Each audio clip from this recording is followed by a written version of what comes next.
evening, we bring you the latest in the world of sports. I'm Paulo Del Rosario. We give you the conversations you want to hear from your favorite icons and athletes. I'm Dip Bianco. Tonight, we'll break down the exciting postseason of the NBA with some playoff news, predictions, and hot takes. Ooh, buckle up, sports fans. Let's get in the game.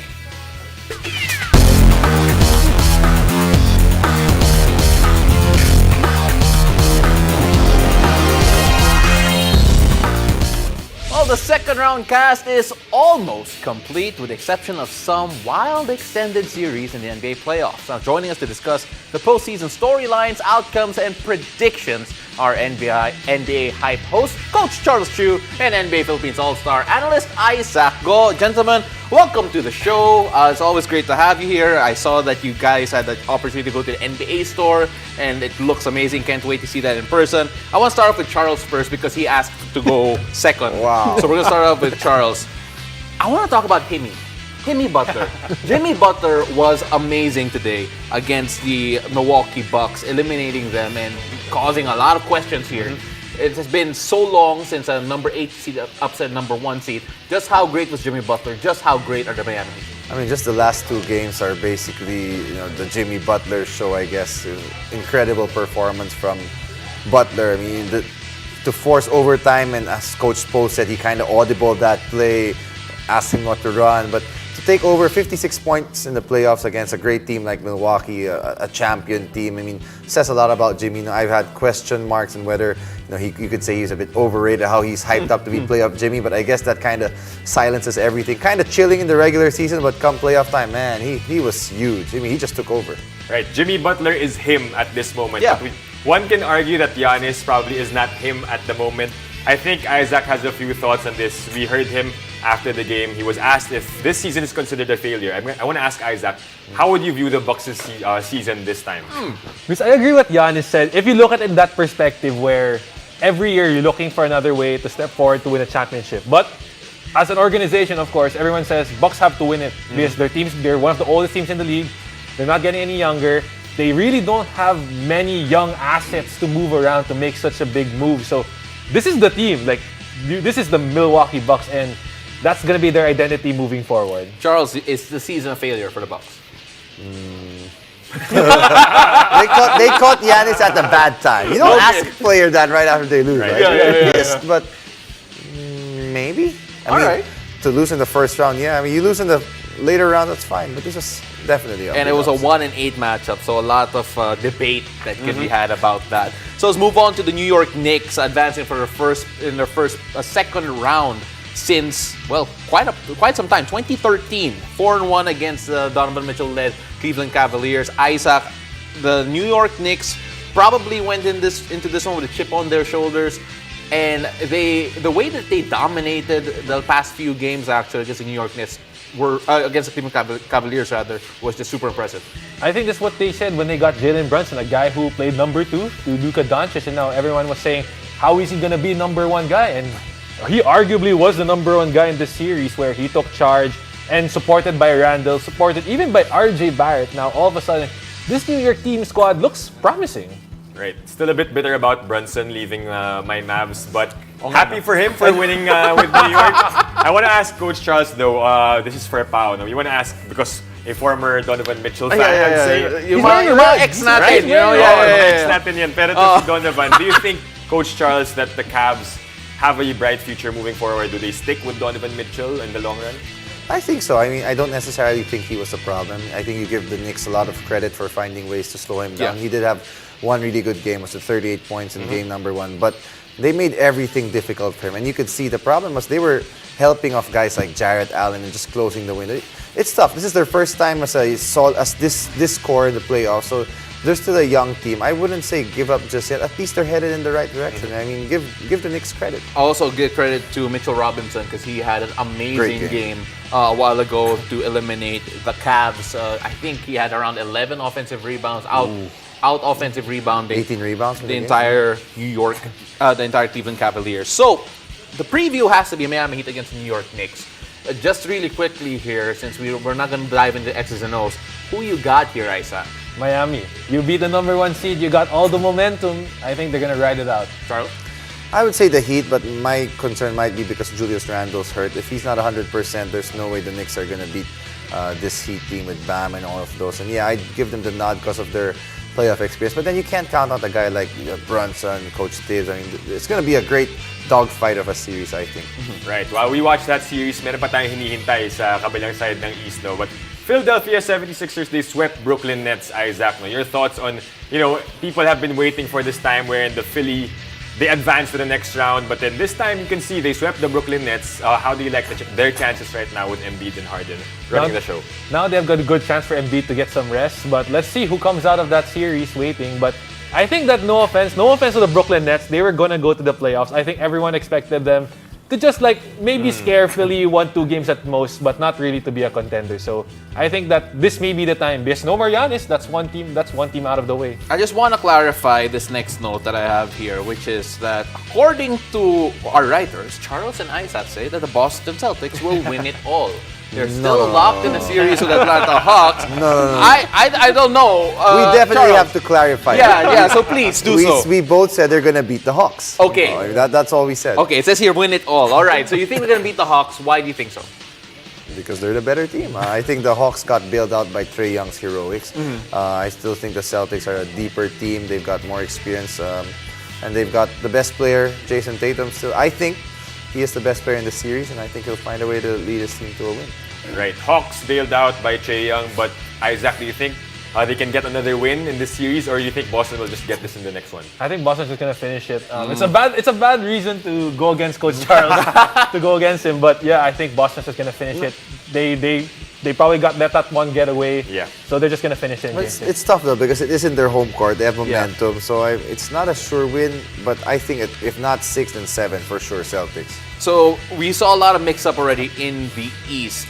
Just based on all the eliminations, based on all of the injuries and all the developments, do you have a new favorite now in the Eastern Conference for either of you? Probably still Boston. I think it's Boston still to make it to the finals. Make it to the finals, and Charles?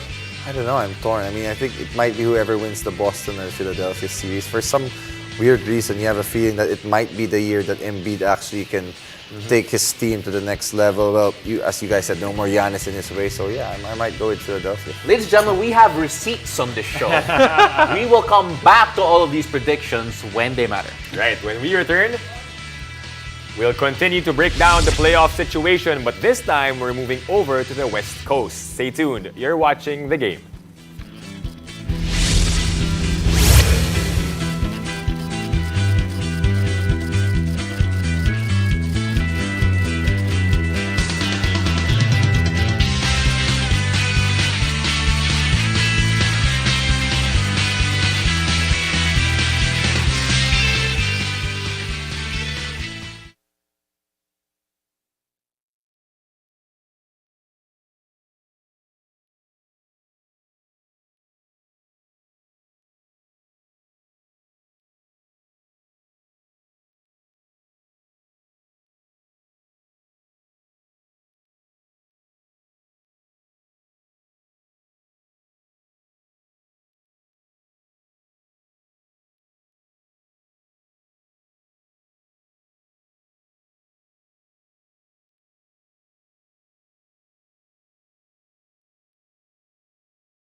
welcome back to the game. Let's continue to get the ball rolling for our playoffs discussion. This time, we'll turn it over to the Western Conference. Now, still with us are our experts, NBA Hype Post coach Charles Yu and NBA Philippines All-Star analyst Isaac Go. Guys, welcome back. This time, we move over to the Western Conference where one West semis is already ready to play itong Denver versus Phoenix. Isaac, I want to ask you first on your thoughts. How do you think this series will go, knowing that I think both teams are pretty healthy? Man, I want to see if, like what we were talking about earlier, if we want to see Embiid get one. I want to see Jokic get one because the conversation is 2-time MVP, maybe 3-time MVP, but he hasn't gotten late to the later rounds of the playoffs, so this might be his round, man. Phoenix are looking good at the right time, Charles. It feels like Devin Booker in particular is just, I don't know, just finding his groove when it matters the most. Yeah, I mean, I don't think people give Kevin Durant enough credit. I know we're talking about Devin Booker, but there's a reason why he's able to explode because now the defense can focus on him because you've got KD on the weak side. You've got to account for KD. Now, not everybody's collapsing on him, but with that being said, man, D-Book's taking it to another level. He was just excellent against the Clippers. When he's on a hot streak, man, he's as good as it gets in the entire NBA. And I almost feel bad for Denver. It's like, as you said, they're facing a team that's peaking at the right time. It's I wish they played somebody like Sacramento, but yeah, that's life. Right, but I think ito si Isaac a bit biased with the big men and wanting Jokic to win the chip. But what do you think about Jamal Murray's? Of course, he was injured the majority of the season last year, but what do you think about his impact helping out Jokic this time in the playoffs? We have old Jamal Murray back, guy who went up against Donovan Mitchell in the bubble. They went at it, averaged 30 plus points. You have another guy who can now take some offensive load from Jokic and who can explode for 40 any given time. So it's another option that they have right now. Yeah, it feels like from time to time we're seeing Bubble Murray again come up for the Denver Nuggets this playoff series. So let's see whether or not that will happen against the Phoenix Suns and KD. Of course, moving on, there's still a series going on here. Sacramento Kings against the Golden State Warriors. Golden State made sure that there was no beam to be lit. And you take a look at it feels like momentum is on the side of Golden State, Charles, against the Sacramento Well, Kings. we all know how documented the road woes were this whole season, but they came up with the biggest road win of the year. I thought Draymond Green was just excellent on both ends of the floor. I know he made some poor decisions, but defensively, he made so many big stops, and then he hit that, as they call him, Draymond Nowitzki or something like that, one-legged big shot. But I think their experience overall and their composure in the playoffs is what's going to take them over the top. Steph, Klay. All he has to do is make short runs like that in the second quarter. The Kings were starting to pull away. Klay hits like 3 threes in a row, 12-0 runs, a different ball game, and the Warriors are back. Right, Sacramento won the first 2 games. I wanted to ask you both, do you think it's more of Sacramento's performance dipping, or is it Golden State really peaking at the right time, getting their groove back? I think it's a little bit of both. We can never just say one team is responsible for the result. But you gotta give credit to Sacramento, the turnaround they have this year, the energy, the will. They believe that they could win because that's the first thing you go into a series. If you don't believe you're gonna win, no matter what your record says, you're going home. And Sacramento has done a lot to prove that they can win, they can contend. It's now just a matter of having to finish it off. All right, so now moving on to, I guess, the most awaited series discussion here. So let's take this slowly here and address everyone in this studio. Direk, mga producer, ano nangyari sa Lakers ninyo? And of course, the Los Angeles Lakers had the opportunity to close out the Memphis Grizzlies. Memphis obviously doing really well. Ja Morant putting on a show. Isaac, what happened? The Lakers got complacent. I think now the idea going to their Game 5 3-1, you can take the foot off the pedal, and the Memphis Grizzlies, it was bound to happen. They've struggled the last few games. That was the big game that was gonna come out, and what better way to do it at home in a dominant fashion and going back to LA for Game 6, having some momentum. Right, but looking at the Lakers right now, LeBron James' performance here in the playoffs, he's having a bit more help from his bench. Who do you think should be like the third guy? Because you'd think it's LeBron and Anthony Davis running the show, right? Who should be the third main guy to help them get to the next round? Coach Charles. Well, I think it should be Russell or Schroeder, but obviously Russell's taking the bulk of the minutes, so he has to find a way to at least match. I wouldn't say match Ja, but contribute a bit because you see he does a lot of good things, but he also does a lot of bad things. Obviously, Hachimura's been their huge bench guy right now. I mean, he scored almost as much as Memphis's bench for, well, at least leading up to this game, right? But those guys, I think Schroeder, I really like the way he plays. But to me, it's not those guys. I really think it's going to be AD, man. When he doesn't play to the level that he should be playing, they're not going to win. But when he's dominant, it's over. And there's no way Memphis can keep up with the Lakers. You mentioned AD, and I want to go to our big man here, Charles. Isaac, when you talk about Anthony Davis, they struggled when he went off the floor, even for a short period of time. The lead of the Memphis Grizzlies bubbled right after Anthony Davis went to the bench. How did the Lakers address something like that? Because we all know he can't play the entire game. So probably it's staggering. So when AD is probably off the game, you probably have LeBron there. You probably have maybe Austin Reeves. You have your stronger wing players out there to just try to stretch it out, right, coach? You try to balance it out. You try to stagger. I like how you're looking for I approval. have a coach right here. I can ask. But isn't that what they're doing though? LeBron comes out for very early, AD plays longer, LeBron comes back in for AD. So yeah, I mean that's the only way. But the other guys have to step up. You're right. I think.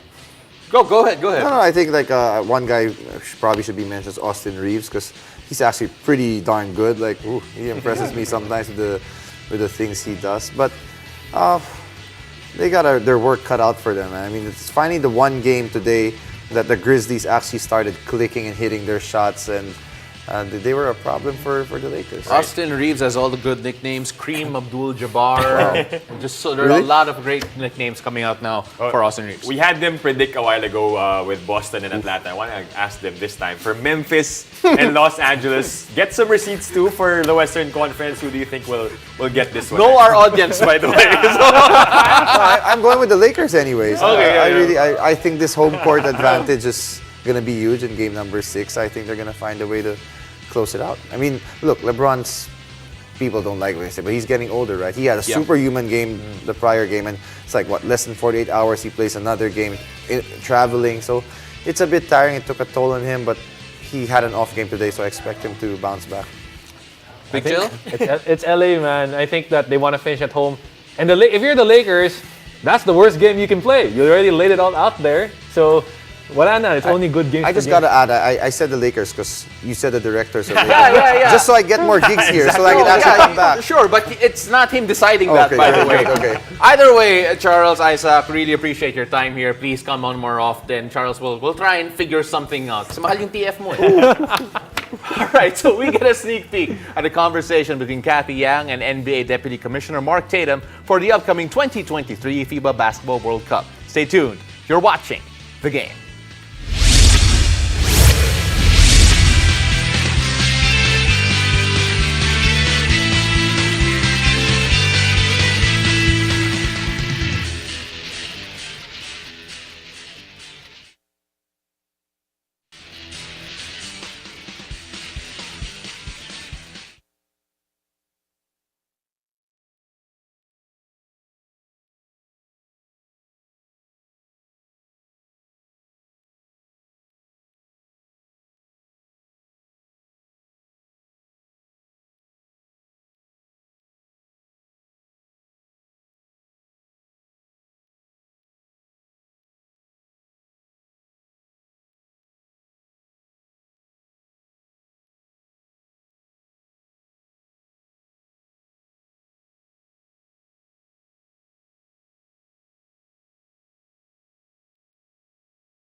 Welcome back. You're watching the game.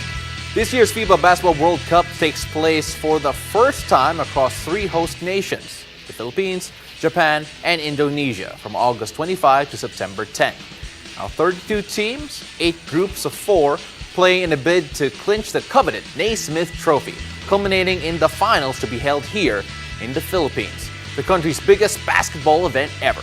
Kathy Yang spoke to NBA Deputy Commissioner and Chief Operating Officer Mark Tatum.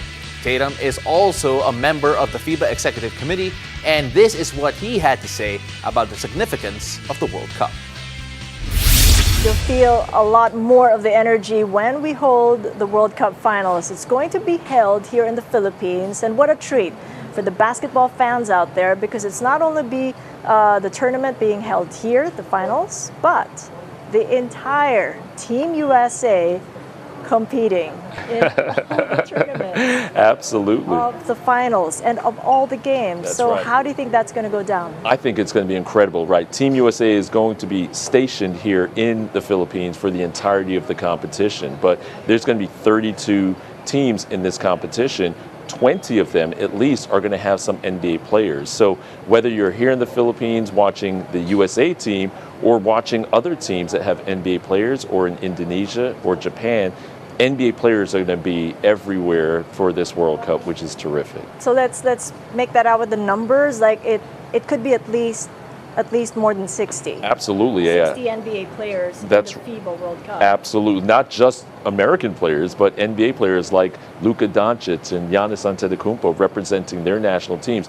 The entire Canadian national team is going to be, in essence, NBA players. So we're seeing the level of competition now in our international players. There's 25% of NBA players today were born outside the United States. That's over 120 players in our league that were not born in the United States. So whether you're from the United States or not, there's going to be an amazing competition here, because the level of basketball in this World Cup, I think, will be unprecedented. And the level of energy, you can just imagine in a country like the Philippines where basketball is revered, that's going to push the players to even be at their best when it comes to the finals here in the Philippines. But how important is that for the development of international basketball as we know it? You've said the statistics, it's a 25% growth, but what do we see going forward? Oh, I think that there's going to be a tremendous amount of momentum that happens in this region coming out of this World Cup. I think one of the things that sparked the interest of the international game was the 1992 Dream Team, when we first sent NBA players to participate in the Olympics. And that team, I know, inspired generations of future NBA players, and actually some who are going into the Hall of Fame this year. That's right, like Dirk Kowalski. Yeah, Dirk Yes, Nowitzki and Pau Gasol and Tony Parker. Tony Parker from France, so that's from Germany, from Spain, and France. So these are Absolutely. international players who actually took an interest in basketball because of the Dream Team. Absolutely. Tony Parker tells this story that in his career, he wore number 9. And the reason he wore number 9 is because Michael Jordan wore number 9 in the Dream Team in the Olympics in 1992. So Tony Parker, who probably would have grown up to become a professional athlete, and maybe grown up in France, you end up going to play football or soccer at that time, but Michael Jordan inspired him to play basketball. And now he's going into the Hall of Fame this year. So players like Tony and Pau and Dirk, that Dream Team really inspired them to play basketball, to bounce a ball versus kick a ball. And I think with these competition here in the Philippines and Indonesia and Japan, young kids are going to be inspired to want to play the game of basketball. So I think is going to be the legacy that this World Cup leads. And then maybe one day soon, there'll be a homegrown player from the Philippines who ends up playing in the NBA because they saw NBA players here and they grew up wanting to be an NBA player. That was Mark Tatum of NBA and FIBA speaking with Kathy Yang. Catch the full interview in our new program, Thought Leaders, airing on May 9, 9:30 p.m. Meanwhile, the 2023 FIBA World Cup draw is coming to Manila this Saturday, April 29 at the Smart Araneta Coliseum. Find out which of the 32 teams in the FIBA World Cup will be grouped together in the preliminary stage. Catch special appearances by basketball legend Luis Scola and performances from Sarah Geronimo, Billy Crawford, and global Phil-Am artist Sweetie. Thank you for joining us. I'm Dip Dipiaco. Catch us weeknights here on One News, One Sports, and One Sports Plus. I'm Paulo De Rosario. This has been The Game.